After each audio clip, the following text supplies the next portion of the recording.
ආයුබෝවන් සැන්ඩ්‍රියා පියසින් අපි අද මිමි දෙකකින් මසාගත හැකි රැපරවුන්ඩ් කලිසම් සායක් මසා ගන්නයි හදන්නේ.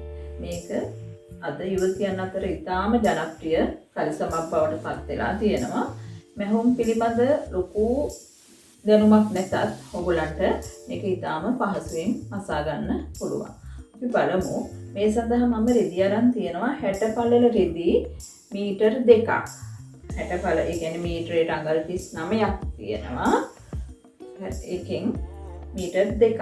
මෙතෙන්දි මම අරන් තියෙනවා ඉනවට 36යි උස 38යි කියලා කියන්නේ එයාගේ ඉන. ඒ කියන්නේ අඳින ඉනවට ප්‍රමාණය ඇඳුමක් අඳිනකොට කලිසමක් සායක් වගේ අඳිනකොට අඳින ඉනවට ප්‍රමාණය මැනලා ගන්නවා. ඒක තමයි යගේ 36.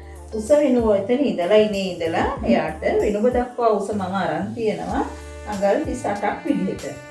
එතකොට මම අරන් තියෙන්නේ අඟල් 60 පළල රෙද්ද උස අනුව දෙගුණයකට නවාගත්තා. ඒ කියන්නේ මෙතන 38ක් තියෙනවා. ඒ වගේම තව 38ක් තියෙනවා. 38කට අරගෙන මෙහෙම නවාගත්තා. මෙතන තියෙනවා බලවාටි 4ක්. බලවාටි 4යි මේ පැත්තට මම නැම්ම ගත්තා. දැන් අපි පළමුවෙන්ම කරන්නේ මේ බලවාටි පැත්තෙන් අගලක් ලකුණු කරනවා. මේ අගල මට මැහුම් වාසි සඳහා. මොකද මම මේක කපලා ඉවරුනහම දෙපැත්තේ වාටි නවල මහ ගන්න ඕනේ. ඒකින්ද මම අගලක් ලකුණු කරනවා. එහෙම නැත්නම් මේ වාටි මහන්න නැතුවත් මේ ඇඳුම අඳින්න පුළුවන්. මොකද මෙතන බලවාටි තියෙනවා. මෙතන බලවාටි 4ක් තියෙනවා. ඒතන බලවාටි තියෙන නිසා ඕගොල්ලන්ට මේකේ වාටි මහන්න අවශ්‍ය වෙන්නේ නැහැ. ඊට පස්සේ මෙයාගේ ඉනවට 36යි 36 4න් බෙදුවාම අපි මෙතන අඟල් 9ක් ලකුණු කරනවා.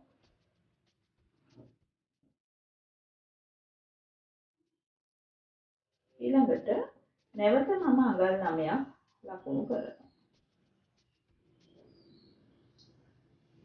දැන් මේකේ ඒ ප්‍රමාණයම ඒ 9ම මම පහතට ලකුණු කරනවා.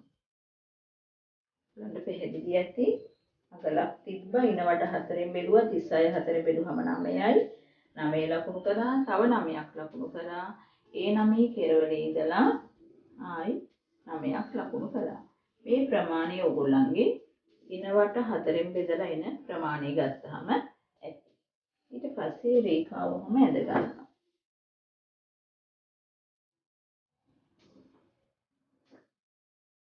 මේ පැත්තට මම අඟල් 4ක් තියෙනවා. දැන් ඔයගොල්ලන් පොඩි කෙනෙකුට මහනවා නම් මෙතන අඟල් 4ක් තියන්න අවශ්‍ය නැහැ. මේක පොඩි ළමයෙකුටත් අස්සනයි. 4ක් තියලා මෙතනින් කරුව අපි ලකුණු කරනවා. අඟලක් විතර තියලා ඔය ආකාරයට පක්‍රය ඇඳගන්න. දැන් මම කපනවා මේ කෙලින් මෙන්න මේ ටික කපලා අයින් කරලා දානවා. ඕරන්ට ඉතින් රේඛාවක් ඇඳ ගන්න පුළුවන් මේ විදිහට. තාම පහසුයි මේක කපා ගන්න. දැන් මේක අපි කපා ගන්න.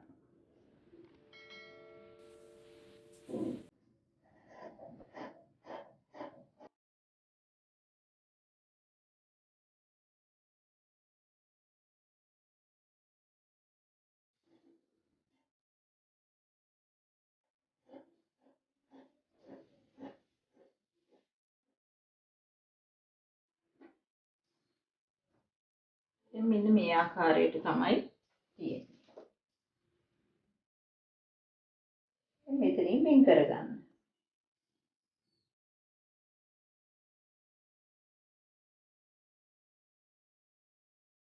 දැන් අපි මේක මහන හැටි බලමු. පළමුවෙන්ම ඔයගලන්ට කරන්න තියෙන්නේ දැන් අපි මේ රෙද්ද කන පිට පැත්තට කපාගෙන තියෙන්නේ. මෙතන ඉඳලා මේ පැත්තට වහගෙන යන්න ඕනේ. ඒ වගේම මේ කෑලි දෙකේ මෙතන ඉඳලා මෙතෙන්ට වහගෙන යන්න ඕනේ. මම පින්ස් ගහලා පෙන්නන්නම්. ඔයගොල්ලන් මෙතනින් අඟල් භාගයක් වගේ හිටින්න මේක මහ ගන්න.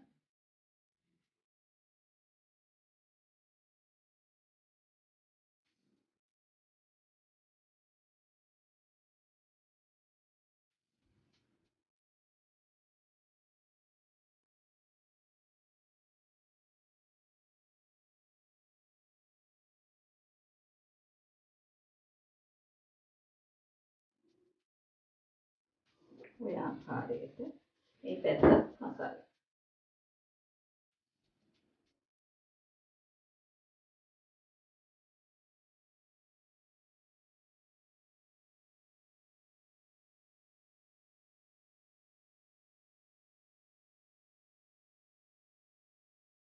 ඊට පස්සේ ඔයගොල්ලන්ට පුළුවන් මම අර පැත්තෙන් ඔයගොල්ලන්ට කිව්වා මෙතනින් අඟලක් ඉතුරු කරන්න කියලා. මේ දිගට මේ අඟල තියෙනවා. ඔයගොල්ලන් මේ අඟල මෙහෙම නවලා වාටිය මහගන්න. මේ පැත්තෙත් මහන්න, මේකේ අනිත් පැත්තෙත් මහන්න.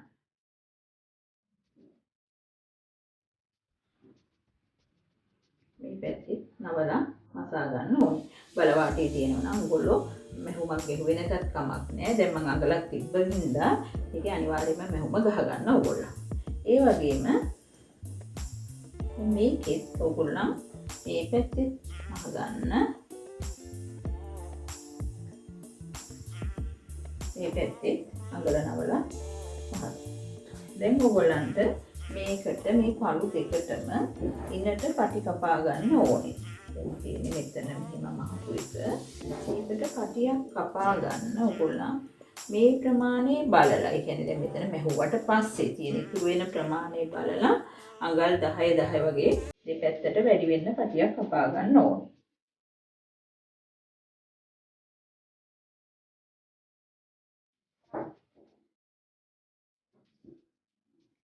මේ පටිය අඟල් 4ක් උස වෙන පටියක් වුණාම හරි. අඟල් 4ක් උසට මේ පටිය ඔයගොල්ලෝ කපා ගන්න.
දැන් ඔයගොල්ලෝ මේ පටිය අරගෙන මේ ඉන්නට අල්ල ගන්න ඕනි. දැන් සාමාන්‍යයෙන් අපි කන පිට පැත්තෙන් අල්ලලා ඊටු ටික උඩ පිටට නවලා දැම්මම මේක මැහුව ලස්සනට තියෙනවා. ඒක නිසා මම මෙතනින් මේ වගේ ප්‍රමාණයක් ඇරලා කන පිට පැත්තට මේ කන පිට පැත්ත මේක මහගෙන යනවා මේ විදිහට අඟල් භාගයක් හිටින්. ඉතින් ඔයගොල්ලන්ට මේක හරි ලස්සනට මහ ගන්න පුළුවන්. මෙතන ඉඳලම ඔය මැහුම කෙලින්ම මහගෙන එනවා. මෙතන භාගේ මෙතන ඉඳලම මහගෙන යන්නේ. මෙතන දැන් ඇඳුම නැහැ. නමුත් රෙද්ද විතරයි තියෙන්නේ. ඒ වගේ මේ පැත්තට මහගෙන යනවා.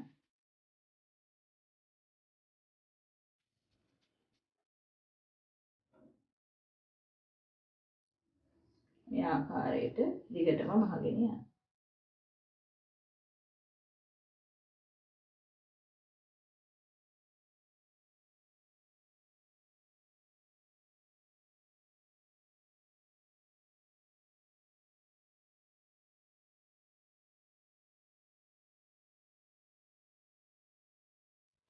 මෙතෙන්දිත් ඕගොල්ලන් තව අර මේ පැත්තට තිබ්බ වගේම ප්‍රමාණයක් එතන ඉඳලා තියලා මේක කපන්න.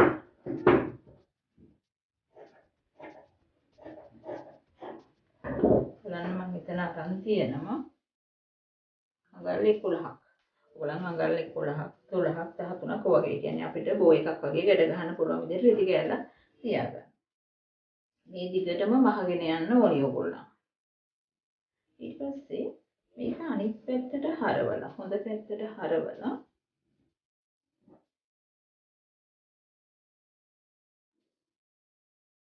මෙහෙම දිගටම මහලා තියෙන්නේ.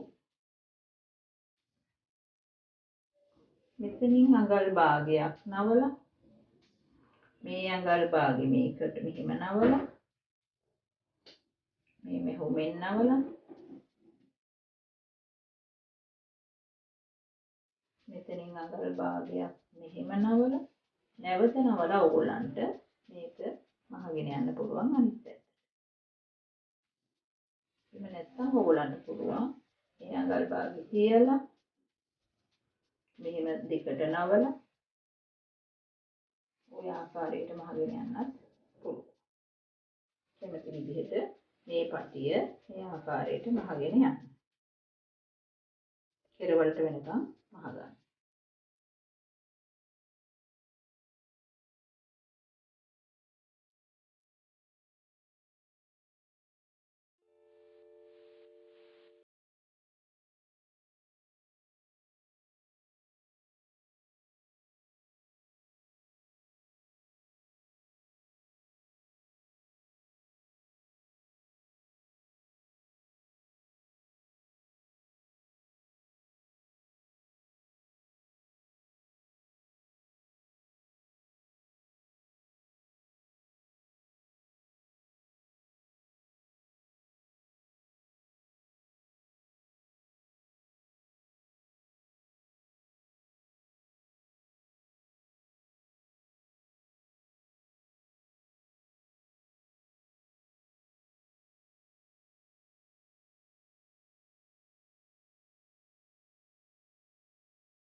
මේ පැත්තේ ඒ ආකාරයටම කරගත්තා.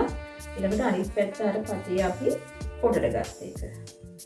ඊට අපි කරන්නේ කරුව මහගන්න. මේ දෙක මෙහෙමම තියලා අපි දන්නවා කලිසමක් කරුව මහනකොට මේක මේ මැහුම මේ පැත්තට යන්න ඕනේ. මේ මැහුම මේ පැත්තට ගියා මෙතන ටිකක් මහතට වගේ හිටින්නේ නැහැ. එහෙම නැත්තම් මේක දිග අරිනවා මෙතනත් දිග අරලා දෙපැත්තට තියලා මහනවා කැමති ආකාරයකට මහන්න. ඉතින් ඕගොල්ලන්ට හැමතිස්සෙම මම කියන්නේ මේ වගේ දෙයක් මහනකොට යට ඉඳලා පටන් ගන්න අවශ්‍ය වෙන්නේ නැහැ. මේ කරුවේ ඉඳලා පොඩ්ඩක් අඟල් 5ක් 6ක් වගේ පහළ ඉඳලා අනිත් පැත්තට මහන්න. ඒ වගේම ආයි ඒක ඉවර වෙලා අනිත් පැත්තේ අඟල් 5ක් 6ක් තියෙන අනිත් පැත්තේ පහළටම මහගෙන යන්න. එතකොට මෙන්න මේ ආකාරයේ මේ කරුව මම මෙතනින් තමයි මෙහෙම පටන් ගන්න. කරුවේ ඉඳලා ගන්නට තියාගන්න. මෙතනින් තමයි මෙහෙම පටන් ගන්න. දැන් කකුල දක්වා කකුල කෙරවල දක්වාම මම මේක මේ විදිහටම මහගෙන යනවා. මේ ආකාරයට වාටිය දක්වාම මහගෙන එන්න. දැන් මම මෙතනත් වාටිය දක්වාම කරුවේ ඉඳලා මහගෙන ආවා.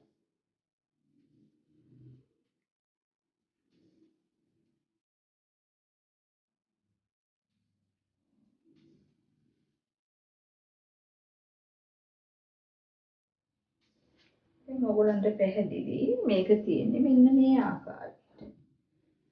මෙහෙම මහලා තියෙනවා. මෙතෙන්ට මහලා තියෙනවා. මේ පැත්ත මහලා නෑ අපි. මේ පැත්ත අර මං කිව්වා බල වාටිය දෙන ඉඳ මම මහන්න අවශ්‍යත් නෑ කිව්වා. අඟලක් තිබ්බ වාටිනවල මහන්න එක කරගන්න මං ඉති කරලා නැහැ මේ විදිහට. දැන් අපිට තියෙන්නේ මේ වාටි මහන්න කකුල් වල. මෙතන මේ විදිහට ටිකක් තියෙනවා. අපි අඟල් භාගයක් නවලා නැවත අඟල් භාගයක් විතර නවලා වාටි පහ ගන්න පුළුවන්. සැන්ඩකියා පියසන ඇරඹුවාට ගොඩක් ස්තුතියි.